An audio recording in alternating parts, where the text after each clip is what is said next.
Welcome into the Why You're Wrong Fantasy Football Podcast. We're in episode 16, and I have named this one Julio Upset Rodgers. That's a great name. I love it. Okay. And we're also doing an early mock draft because now all the mock draft sites are updated. We can do as many as we want to. I know you've done 0. I've done 75 at this point just because I'm an addict at it. I can't stop doing it. If I have 10 minutes throughout the day, I'm like, screw it. I'll go on and do a mock draft real quick.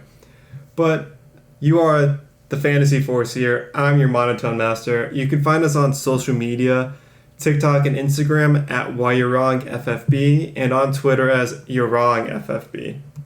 So to start off with the impactful news going on in the NFL, everyone is concerned about what's going on in Green Bay. Apparently, Aaron Rodgers does not want to be a Green Bay Packer going into 2021. What are your thoughts on it?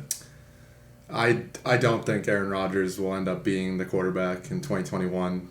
Just from them signing Blake Bortles as the backup, because I think they're ready to move forward with Jordan Love. I think they're trying to do everything in their power to keep Aaron Rodgers, but clearly there's something going on in the back end that he just really hates the GM, and I don't see it happening. But if they do somehow pull him back in, the Packers will probably be a threat in the NFC, but then again, it'll probably end up being someone like the Broncos that are end up taking him. Right, because it's like rumors that he's told free agents last year they wasn't going to be there in 2021. He got upset with the management when they cut a receiver he thought was going to have a breakout year. There have been cryptic tweets by Davante Adams saying, appreciate what you have while you have it.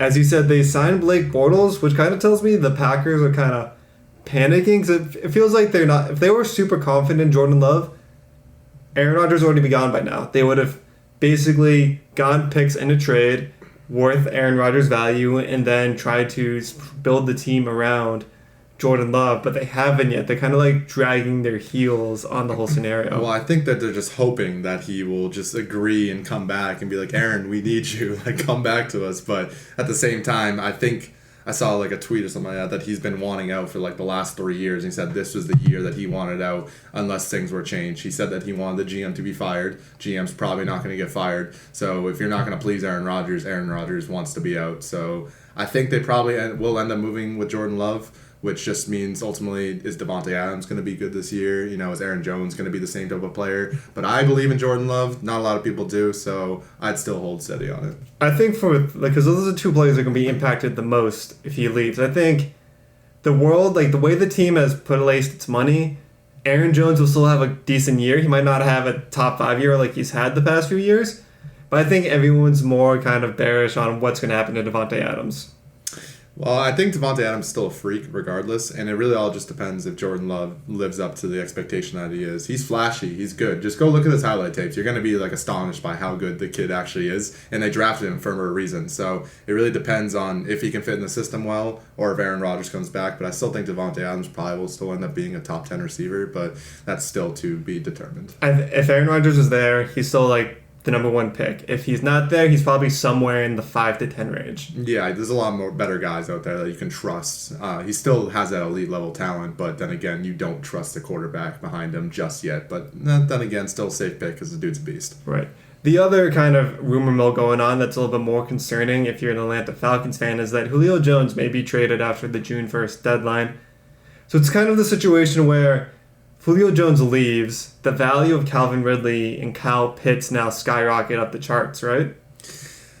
See, I love Calvin Ridley. I think he's great, but in the games where Julio didn't play, he didn't do as well because he's being covered by the number 1 cornerback. Do I still think he has an amazing season, over 1,000 yards and 10 touchdowns? No doubt, but there's also that off chance that he does get all that press coverage, and then it's really tough to be able to cover him. But on the flip side, I think Kyle Pitts coming in also takes away a lot of that shadowing target on Calvin Ridley. So either one's probably a good offense because they're always down by 30 points and always have to pass the ball. Fair. Some of the other news that really makes it 0 impact at the moment, Kerryon Johnson released by the Lions, signed by the Eagles. So that's the Eagles saying we have even less faith in Miles Sanders going forward. But the one thing to note, this won't affect him this year, but the Dolphins did try to claim Kerryon Johnson. So I'd say going forward, not this coming year, but the years afterwards, it seems like the team is trying to move on from Myles Gaskins and only sees him as a temporary fix. Yeah, Myles Gaskin's good for the short term. He's just too small, I think so. He's a good receiving back. He can run. He had way too many goal line carries last year for how small he is, and I still don't understand that. But I think he's good for the short term, and I think also Miles Sanders never really was that good to start with, and people just hyped him up because he was only back in the backfield, and now with Kerryon Johnson getting signed over there, it's like, can you even trust Miles Sanders in fantasy drafts anymore? They also drafted Kenny Gainwell too. Yeah, I mean, I'm just staying away from Miles Sanders at all costs. If someone wants to take him, so be it, but I'm staying away from him. I heard a note the other day out of like 154 players that were eligible for receptions last year, he ranked 148th. That's really bad. Yeah, it's not good as a starting running back. Now, the next bit of news is I want to call it an urban legend because the coach is Urban Myers. But Tim Tebow has signed with his former head coach as a tight end. He has 0 career receptions in the NFL, and the last time Tebow played in an NFL game was 2012. Heisman winner, national champion, playoff winner, multi-playoff winner, more than Matt Stafford has, actually, which is crazy to think about. Doesn't translate to being a tight end, but he's also an elite baseball player. I think he actually has the talent to be a tight end. Will he make it past training camp? I don't know, but a lot of people are really hating on him. So I'm going to be shocked to see what happens with that, honestly. I feel like at this point, just come out and say it. Just Tim Tebow is going to be our practice squad quarterback, and in the case of an emergency, we sign him to the team. Like, that feels like the most sense. Maybe Taysom Hill is just bringing out that versatility in these teams. It's like, all right, he's a quarterback, running back. How about our quarterback tight ends? And we just mix them into both. Maybe you do a nice little screen pass to him and he just throws it downfield for 50 yards. Who knows? I mean, I think it's a good pick, just at least try. And if it doesn't work out, you just cut him. He's probably cheap money anyways. Exactly. Now, another big boy that is signed used to be a super dominant wide receiver, but Kelvin Benjamin has signed with the Giants as a tight end. Hasn't played in the league since 2018. It just feels like a very, we'll see what happens in training camp kind of move. Yeah, I mean, he was on a Super Bowl team. People don't forget that. I mean, he was good with Cam Newton for a little bit. Fantastic his first 2 years in the NFL. Yeah, he was really good. He was just too slow, and then he got, overweight, and then people are like, all right, maybe you aren't in shape to be a wide receiver. But he's tall, he's big, so might as well try him out at tight end and see where it goes. I think it's a pretty good pickup. And then again, cheap money, so if he sucks, then just drop him. Exactly. So the other news that people are buzzing about, the NFL has released the 2021 schedule. It really doesn't have much of an impact. I feel like when it comes to the schedule for fantasy, it might help you tilt between one player or the other based on the strength of schedule. It could impact what happens in the season. And I feel like when it comes to the defenses, and it's really hard to figure out what defense you want for fantasy. You want to aim for the better defenses with the easier schedule. So this year, actually, do you want to say something? Unfancy related, but Okay. I think it's funny that the Steelers had the easiest schedule last season, and then they flipped it, and now they have the hardest schedule this season. It will probably be one of the worst teams in the AFC. Yeah. Because it's just so funny to see that they're going to have such a tough schedule and such a tough time struggling throughout it. So basically, that's actually one of the notes I was going to get to, because right now, some of the top defenses with the easiest schedules, the Bucs returned all their starters last year, have the 4th easiest strength of schedule this year. The Colts, 9th. The Bills, 10th. The previous best defenses in fantasy, when we talk about the Steelers, the Ravens, and the Bears, have the 1st, 2nd, and 3rd hardest schedules in that order. That's tough. I mean, I think the Rams are always going to end up being a good defense regardless of who they play against. But some of those other defenses, I feel like every year there's a defense that just shocks everyone. You're like, wow, they just had an easy schedule, or are they actually really good at defense? It's like, you got to pick and choose. Do you want to stream defenses every week, or do you want to actually take a really good defense like the Rams and ride them throughout the season no matter who their matchup is? So it'll be interesting to see. Right. The Rams have a middle of the pack kind of schedule, but for when it comes to drafting fantasy defenses, there's no point in reaching for one unless it's outrageous that they're going to be their generational defense, for example, the Seahawks in 2012. Yeah, no, I totally agree with that. And with drafts, too, it's once one defense goes or one kicker goes, it's everyone starts freaking out and they just panic and they just start taking all these defenses, when in reality, they'll probably be dropped by week 2. Exactly. So we're going to talk about a brief segment, the winners from the NFL draft when it comes to the fantasy world. So the 2 running backs that really, I guess, survived the draft, as we would say, are Myles Gaskins, as we mentioned, and Mike Davis. These are both running backs whose teams did need a new running back to really take over. Their teams didn't draft running backs. So you've got Myles Gaskins in Miami and you've got Mike Davis in Atlanta. If you had to choose between the two, which one would you want? Mike Davis all day. I think Mike Davis is actually going to be really, really good in fantasy this year, and I think he's probably one of the top sleepers to take in this year's draft. So Mike Davis finished as the running back 18 last year, replacing McCaffrey. Do you think he does better than the running back 18, or are you drafting him to be in that kind of area? Well, I think his threat of being a receiving back too, along with being a bull horse in an offense with no running back behind him, I think he probably gets 20 carries along with 7 catches a game. Like, he's going to be very good in half PPR and PPR. Maybe not so much in like a standard league, but I think Mike Davis is going to be like a sleeper, like back end, like RB2, and he's going to be a pretty good pick if you take him. I think Mike Davis is a guy you need to take if you went wide receiver heavy to start the draft. Oh, definitely, for sure. So now there's 2 sets of receiving rooms that instantly got better by the way their teams drafted. Trevor Lawrence now increases the value of the Jaguars wide receivers, and Zach Wilson now increases the value of the Jets wide receivers. Out of those 2 wide receiver groups, who would you want the most out of all the potential names? Listing them off, it's for the Jags, DJ Chark, Marvin Jones, Laviska Shenault. For the Jets, Corey Davis, Denzel Mims, Jamison Crowder. You definitely got to go with the Jags. I think that Marvin Jones has already shown to be a good receiver year after year. He's not great, but like he's good enough to be able to sustain like a good season. And I've heard that Laviska Shenault, it's on every sleeper board out there. He's like, that's the guy you need to draft this year. He was a stud last year with Gardner Minshew. Right. And now you're bringing in the top Trevor Lawrence, a.k.a. the LeBron James of this football era. And I think that he's going to be pretty good. Along with DJ Chark. I'll give him a little bit of credit because he might have a better season than he did last year. I just think when I think of Laviska Shenault, I think of that Vikings game where it bounced off the defender's shoulder pad and just landed in Laviska's hands in the end zone. I was like, that's the Jaguars to me in a nutshell. I mean, the Jaguars are going to be pretty good. They got James Robinson and ETN too, so they might surprise some people this year. Now with Joe Burrow, Tua Tagovailoa, and Jalen Hurts, all their teams, they said, we want to improve our offense, even though the Bengals needed a tackle. They said, we'll take Jamar Chase, reuniting him with Joe Burrow. They send Tua's former receiver Devontae Smith went to Jalen Hurts. And then Tua got Jalen Waddle. So out of those 3 quarterbacks, or even let's say those 3 receivers, who do you think has the most to gain from fantasy right now? I think that's actually tough, but I would say Chase, honestly. Chase? I think Chase is probably the highest value, but the only thing that's the problem is they got Tyler Boyd, they got T. Higgins there too. Right. But at the same time, before Burrow got hurt, he was throwing for like 400 yards a game. Yeah, just to keep him staying in the game. Can we trust Jalen Hurts to be the same as he was last year, or is he going to be a total bust this year? I mean, I think Devonta Smith is good, but then again, they're always saying he's too small for the league. He might come out with an injury, something might happen. And then you already know about my thoughts on Tua. I think I talked about him in the last podcast. I just think he's a terrible quarterback. Okay. Does that mean any good news for Jalen Waddle as a fantasy relevance, or do you have to wait and see till next year? Well, I mean, how did Devontae Parker pan out last year? Not as people were expecting. Not as people were expecting. Jalen Waddle is a lot better than Parker, but not by much. So I think Waddle's going to be a good flyer at the end just to see if like he does break out and is amazing, and Tua throws the ball a little bit more, or even throws the ball more than 20 yards downfield. But I would definitely recommend taking probably Chase and... I'd probably do Chase, Waddle, then Smith. Right.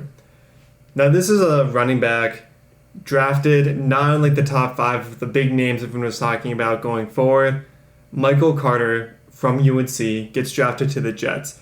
Right now, he's sitting at the way end of drafts. Yet, he's basically the last starting running back to get drafted in fantasy. Mainly because he's a rookie, because it's the Jets, but... right now, he has the most potential to really have that breakout season or be that breakout stud for people at the end of fantasy drafts.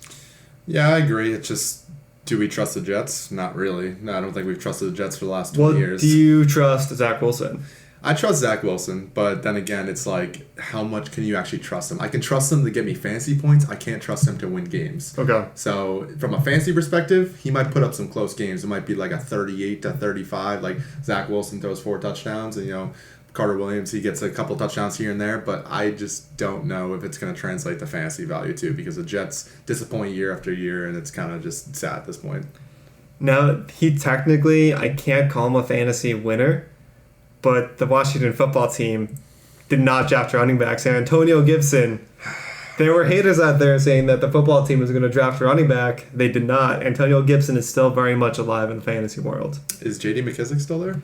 He's irrelevant, Brian. Yeah, I mean, J.D. McKissick is a good passing down back. I mean, Antonio Gibson's more the but that's horse. Antonio Gibson is also just as good as a receiving back, and was primarily used as a receiver in college too. No, Gibson is a good take. If you're going to take a running back for like a high-end RB2 or even a low-end RB1, I think you could take Antonio Gibson, and that's if you go wide receiver heavy first, and you need someone like Antonio Gibson like come the start of the third round.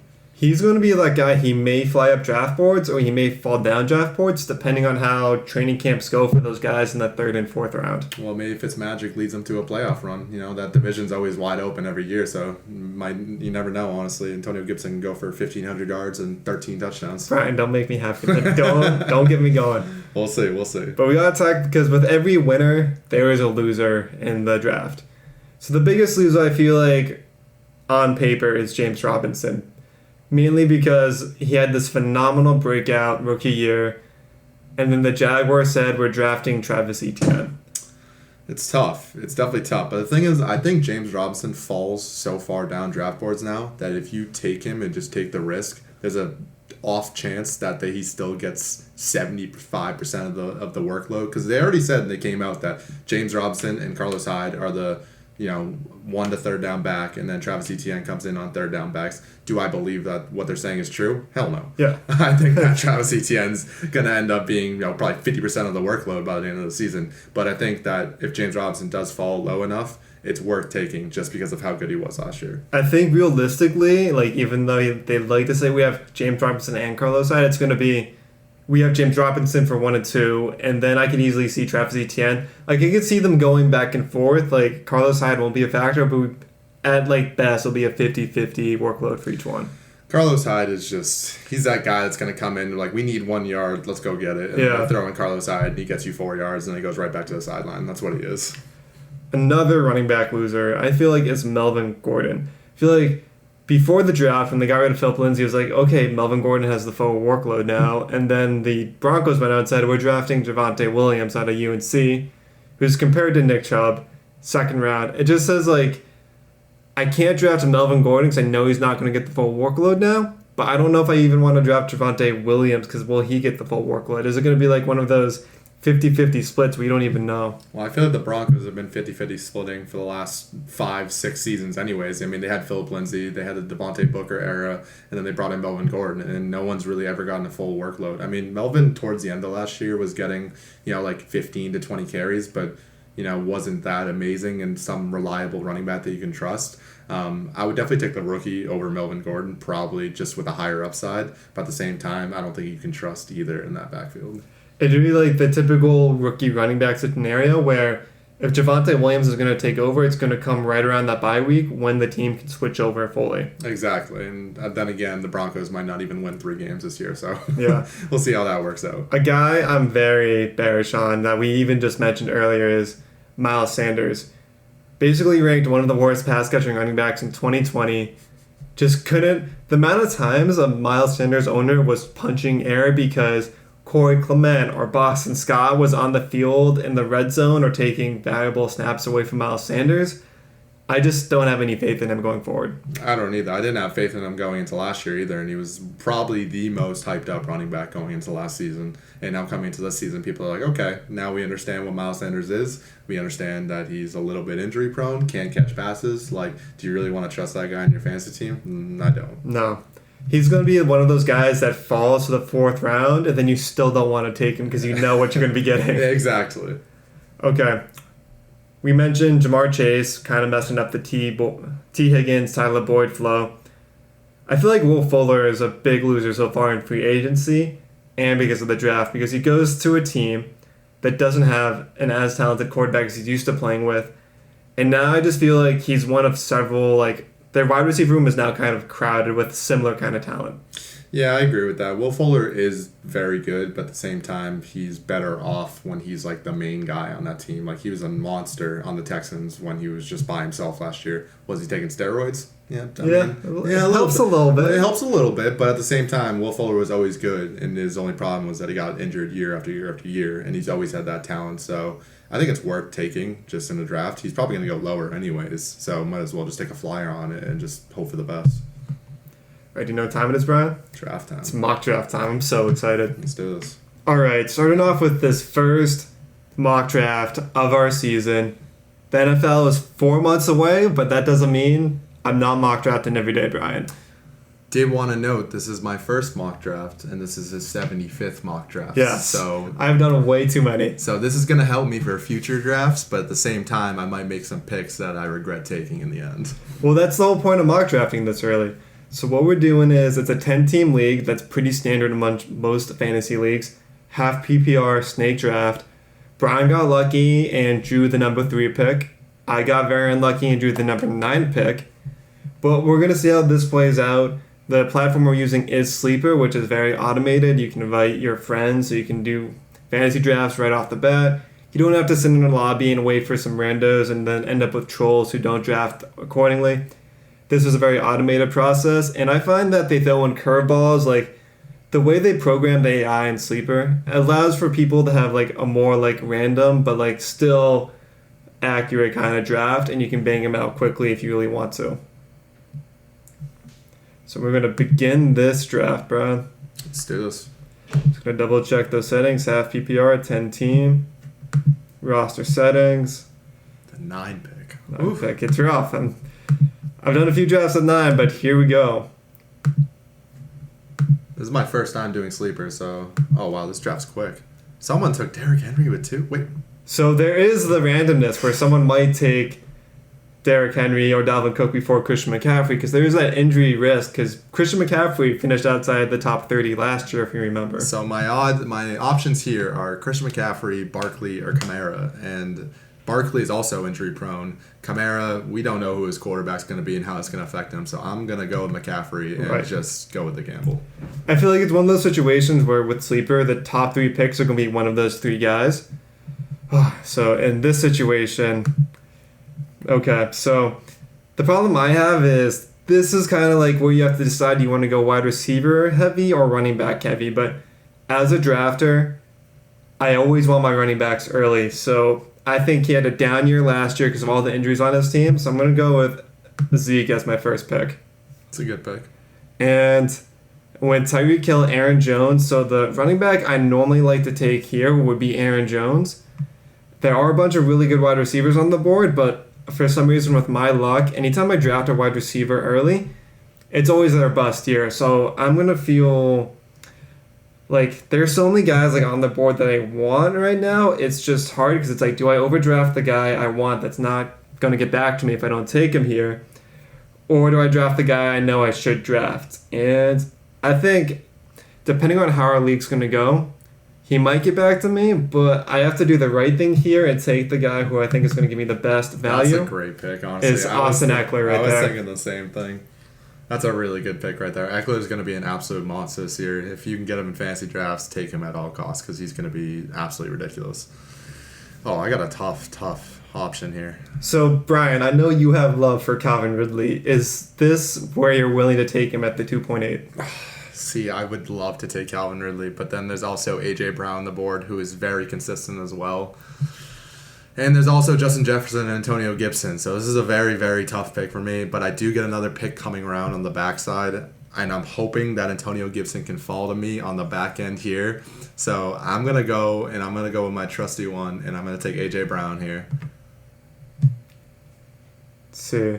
Cam Akers, Patrick Mahomes, Calvin. There we go. Back. Taking Antonio Gibson. What a team. The dagger you put into my heart, all the Antonio Gibson hate you put on me last year, and here you are taking him in round 3, we got Brian. A.J. Brown, McCaffrey, and Antonio Gibson. We got a solid squad.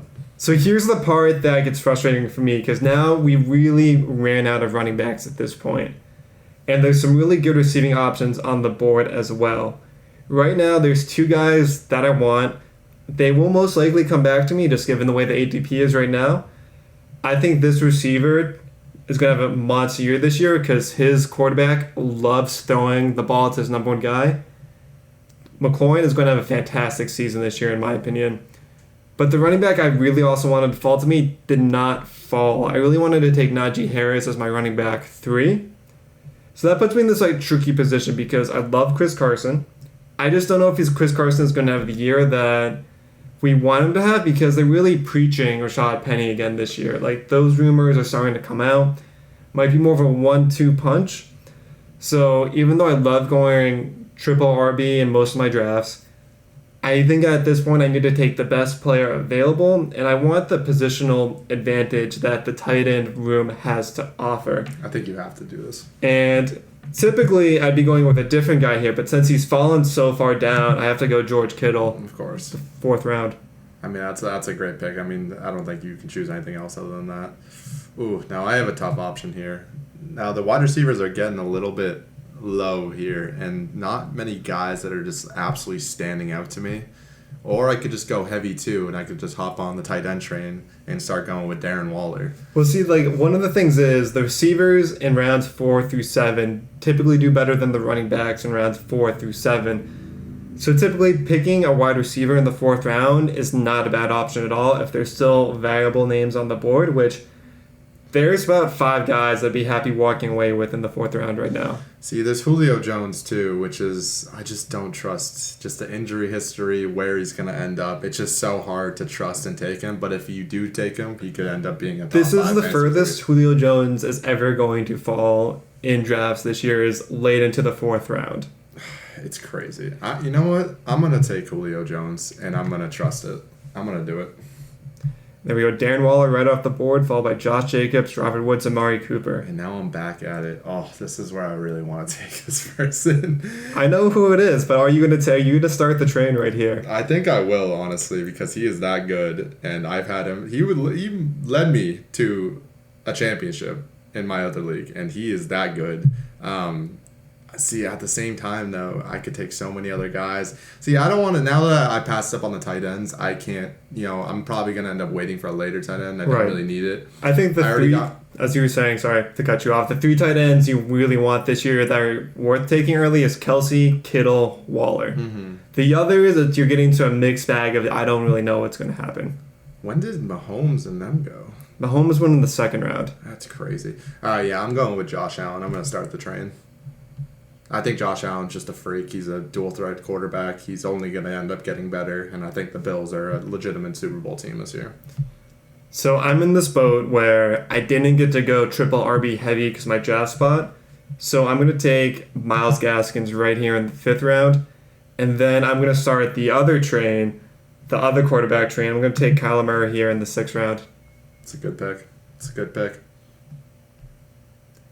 Because for me, I typically don't like to draft quarterbacks early, but there's just a handful of guys that really are the difference makers, and they're the ones that have gone off the board. It's Patrick Mahomes, Josh Allen, Lamar Jackson, Kyler Murray, Dak Prescott. This is tough now. These are some terrible players we're getting down to. This is why I like the idea of going triple running back heavy, because now it's like Melvin Gordon, or is Javonte Williams going to take over? Is it James Robinson, or is Travis Etienne going to take over?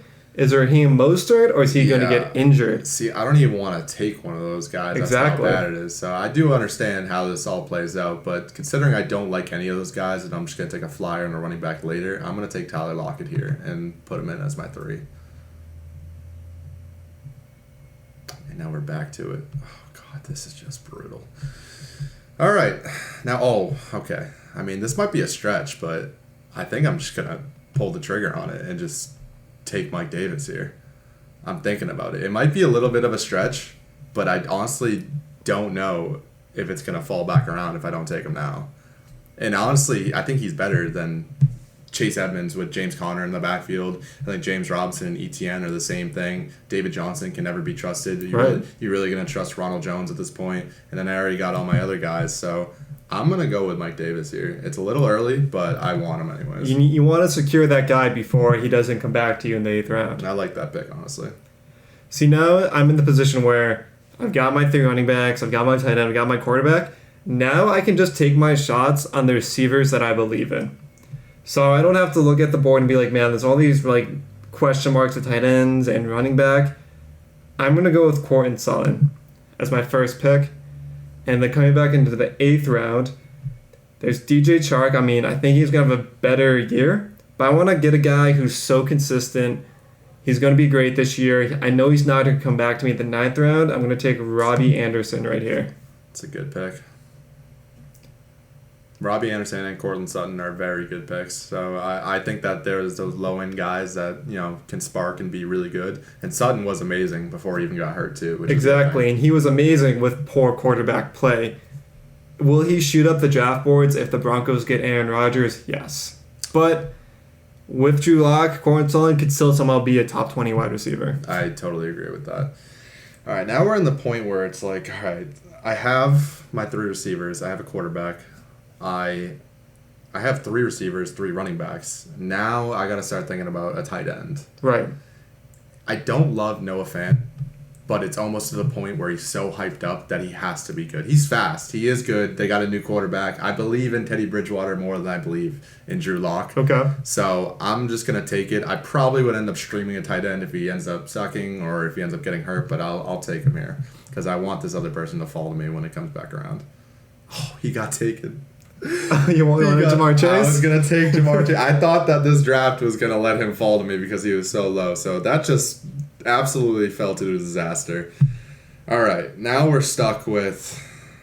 We're tough. We're in a tough situation. Yeah, I mean, now. you've got... I thought Jamar Chase was going to fall to me. He did not fall to me. So. You're looking at a Juju Smith-Schuster, a Will Fuller, a man made out of glass, Deebo Samuel.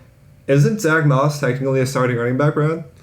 Technically he is, but I already have 3 running backs. I don't think I need that many. I think I'd rather go a lot wide receiver heavy because I already got Gibson, I already got Mike Davis, and I already got McCaffrey. It's like my running backs are stacked right now.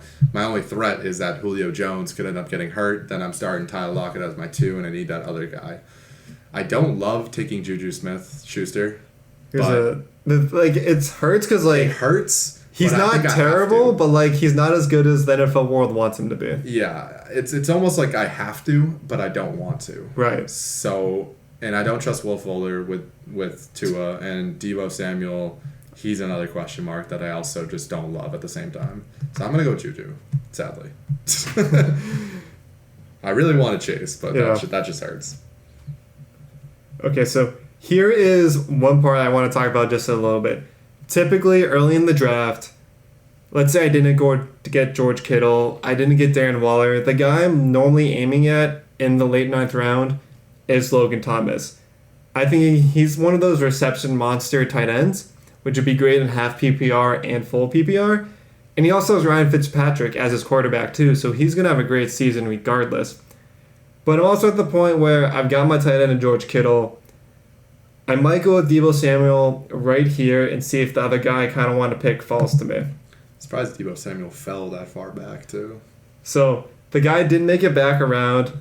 I'm what I've been doing in drafts, in the 10th round, I'm taking the risk. I'm taking the potential of having the ability to trade him later, or even maybe throwing him in my flex if I really had to. Taking Kyle Pitts in round 10. That's a good pick. I mean, you kind of have to at that point. I mean, I think you'll probably end up being a top tight end, maybe top 10, low end, but it's a worthy pick to take at that point. So the best rookie season by tight end was Evan Ingram, where he made it to tight end 5. If we believe Kyle Pitts is better than Evan Ingram, he's on a better offense, then the potential of Kyle Pitts being a top 5 tight end is there. All right, well, now we're talking about real low in the drafts. And there's not many good players left at this point, but on every sleeper pick drafts I've seen, every mock drafts people are making, they're always saying take this guy, his drop rate is not going to be as bad as it was last year. And again, I believe in Teddy Bridgewater more than I do in Drew Lock. I know who you're talking about. I'm going to end up taking Jerry Jeudy here. Jerry Jeudy actually had the most receptions by a receiver that were deemed uncatchable because the quarterback couldn't get the ball to him. I mean, that's a good stat right there. So I'm going to trust him there. Hopefully he pans out to be who he is, but then again, we'll see what happens. Oh, now we're in a really tough spot. Right now, so it's basically if you're taking defense and kicker with your last 2 picks, there's 3 more picks left to add to your team.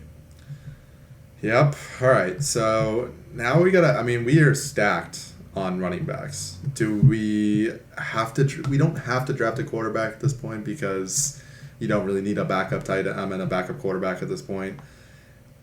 This is a tough one. You shouldn't draft backup quarterbacks in fantasy. Yeah, 100%. Just putting that out there right now. If you have a top 5 quarterback, you don't need to. If you have a low end guy, then maybe I would agree with it. Like maybe you take that Trevor Lawrence at the end, but Oh, this is a tough You take pick. a backup quarterback if your first quarterback is going to be a Jalen Hurts, a Joe Burrow, a guy you're hoping pans out, but then ends up not panning out, so you need an option to go to if you don't trust him that week. I agree. Well, I think you're probably going to end up taking this guy before he even comes to me, so I'm just going to take him now and just hope for the best. And we're just going to... Dude, I was definitely going to take him I right knew before you you. were going to take him, so I had to take him there because I just knew it. So Michael Carter, I had to go with him. So it's one of those things. My handcuff has actually already been taken off the board. Tony Pollard has been going in the 10th round. It's part of the reason why I don't really want to draft Zeke this year is because I'm not going to be able to get his handcuff at the value that I want him at. So right now it's like I'm going to be looking for guys that I believe could help my team, could break out. And I'm going to go with a guy who came into the league late. He's on one of the best offenses in the NFL. No one expected him to do much, and he came out and had a great end of year. And is actually the leading wide receiver if you look at the last few games he was involved with on the team. So late in the 11th round, I'm going to go with Antonio Brown. That's a good pick right there. And because you took Michael Carter, I have to go with the other rookie running back that's at the later drafts. And he might not be, he's just one injury away from being the guy. I'm going with Trey Sermon in San Francisco. It's a good pick. All right, now we're getting down to it, honestly. I mean, I have 4 running backs. I have 5 receivers. And I have a tight end and a quarterback. And now we have, how many picks left? 2. You got 2 legit picks left. We have 2 legit picks left. Whew. You know, everyone's praising him this year, and again, I also hate my Noah Fant pick earlier. Right. But I love Matthew Stafford in this offense, and Tyler Higbee's the only tight end there, so I'm going to take out Tyler Higbee. Now we come back down to it. Do I just start the tight end train? Because I think I'm at not tight end, the defense train, because I think I'm about to... You could start the train, or you pick the one guy you might be hoping is still there. There's about one more wide receiver or 2 wide receivers I'd want right here. If none of the other guys we talked about get back to me in the 13th round. All right, this is what we're going to do. I already said earlier in this that I hated this guy because I don't like his quarterback, but I think I have to do it anyways. Taking him anyway? I'm taking him anyways. I'm taking Jalen Waddle. Just for the ridiculous upside that he may have. Okay. So with my last pick in the draft, it's really hard because with my co-host Brian here, he was reading my mind. He knew the guys I wanted late, so they're not all here for me to take. I'm looking at Marvin Jones as a potential wide receiver 2 with Trevor Lawrence, but also another guy that I've just been throwing on the back of my roster just because he has a great rapport with your quarterback you picked, Brian. I'm going with Cole Beasley. I like that pick. Cole Beasley is a beast. So now it's the kicker/defense train has started. And of these 2 positions, I'd rather take a good kicker to have that more consistent offense. And I think even though everyone loves Justin Tucker because he's so accurate, I just don't love the Ravens' offense enough to really go with Justin Tucker. You're going with Koo? Like it's really a coin flip between Koo and Greg the Leg. Both of these teams have great offenses. Both have terrible defenses. So I think I'm gonna go with Koo just for the hype. In seasons where I've had bad teams, I've always had great kickers year after year after year. And the way to determine good kickers, can your offense get past the 50-yard line? Right. If your offense can get past the 50-yard line but aren't good enough to score, those are the teams you want to target. Exactly. So, like last year, I had Jason Sanders, absolute monster. Why? Because I think I think Tua is good enough to get over the 50-yard line. Yeah. I don't think Tua is good enough to score. So they always have to kick a field goal. So what I'm going to do here is I'm going to take Jason Sanders because I believe in the man. He kicks like 55-yard field goals like it's nothing. I don't know why it won't let me draft, but when it does let me draft, I will. And there we go. We took Jason Sanders. Now here's the appropriate time to draft defenses in the last round of the draft.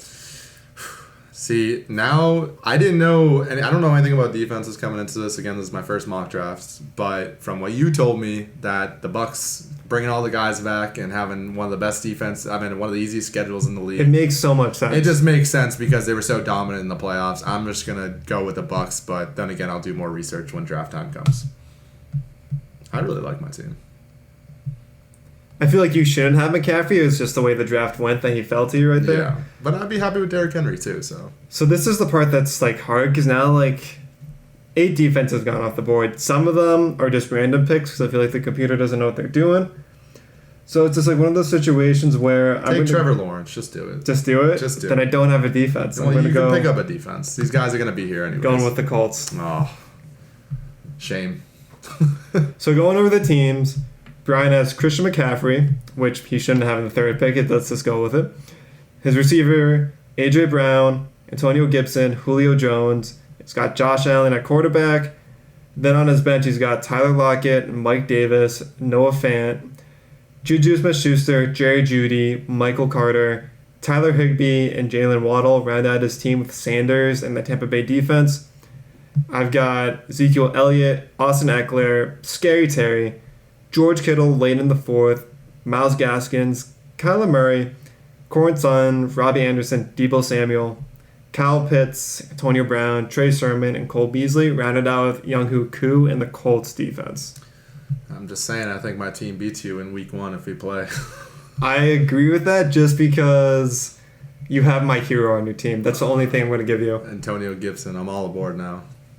Are you all on board because you know you can steal him from me, or are you actually all on board? Well, now I know if I get the 3 pick in the draft that Antonio Gibson might fall to me in the 3rd round, which is kind of amazing to hear. Doubtful because people understand that you hype up Antonio Gibson so much, so they're going to be eager to take him earlier on. But if I'm in another league and I know that Antonio Gibson could fall in the 3rd round, that's a good pick for me. See, here's the thing. I think Cam Akers and Antonio Gibson are on like the same kind of plane right now, and I feel like the world wants to lean towards Cam Akers because they're like, oh, it's the Rams offense. That I hope most of the leagues do because I just want Antonio Gibson to fall to me anyway. Yeah, I mean, Cam Akers is going to be decent this year. I mean, their offense only got better, and I think that Cam Akers is probably going to be a stud. But at the same time, Antonio Gibson also a stud, so you can't go wrong with either or. As to just wrap up this episode, Brian, I'm very excited we had our first draft. I can't wait to do many more with you. Maybe we do some different strategies where we're forced to draft in a certain way. We'll change it up as we go along, but this was the first mock draft. As always, stay tuned. Follow the news as usual. As football season slowly starts getting into training camps, that's when you start to get to look at the positional battles of some of those backfields and wide receiver rooms. And that's going to affect if different guys fly up or fall down the draft board. So as always, let's get ready for football, Brian. Cheers. Cheers. With no drinks. With no drinks.